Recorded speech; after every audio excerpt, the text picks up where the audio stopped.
It's probably my most favorite country to go so, and that is because the audiences might be the most passionate in the world, at least those who I know. And I find that Indian cinema is full of surprises each and every year. Director है क्या? हाँ director हूँ बिल्कुल।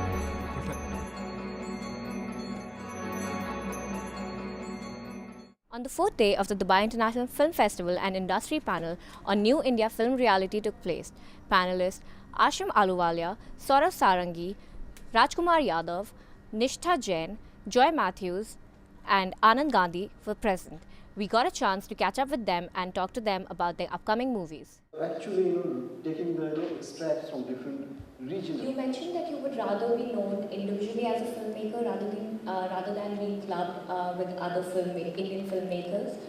But don't you think it can sometimes help you put on a pedestal or promote you as a filmmaker? Yeah. So I don't have a problem doing that if I'm in a forum like this where there are other filmmakers who are outside the system.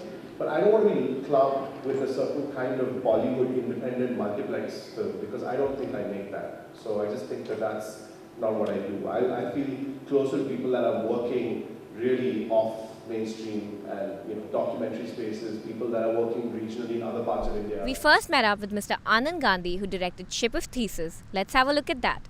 It seems to take the audience through a sort of a philosophical journey in some sense. So could you talk to us about that aspect of your film as well? Yeah, for me, the philosophical paradigm is a very important aspect of a film. The worldview, the perspective that the film is dealing with or exploring or engaging with is something that I really watch films for. Critically acclaimed film Miss Lovely is also being screened. Let's have a look what the movie is about from its director Ashim Aluwalia. It's a story of two brothers that make C-grade sex horror movies in Bombay in Bombay in the mid 80s. I studied in the States in New York and I moved back, and then I saw a lot of these posters for these sex horror movies, and I thought, well, that's interesting because these guys are working in the industry, but in a way they're outsiders like myself, and they're working in this extremely rebellious, almost illegal kind of way, and I thought I was very attracted to that.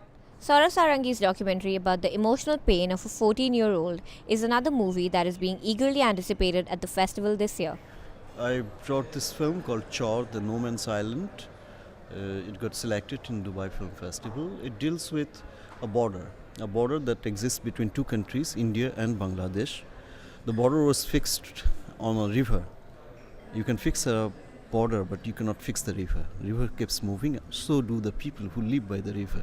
It's their story, their dislocation and finding new homes. And I found a boy called Rubel.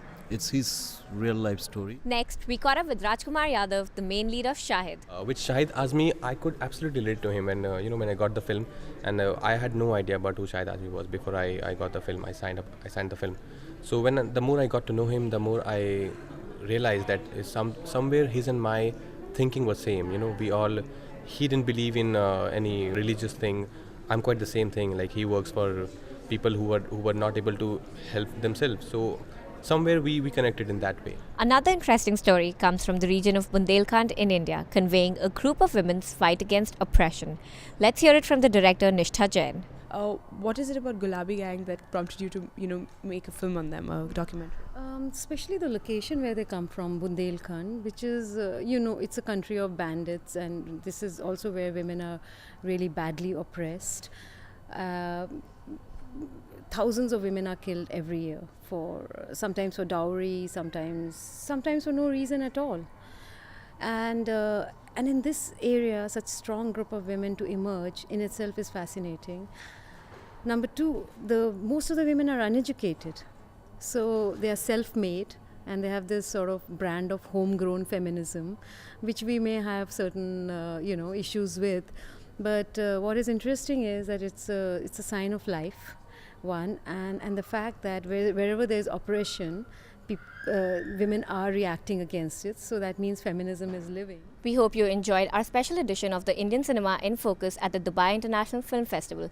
With camera person Zubair Ehsan Barakat, this is Zubi Shoaib from Dubai International Film Festival reporting for Manipal Dubai TV.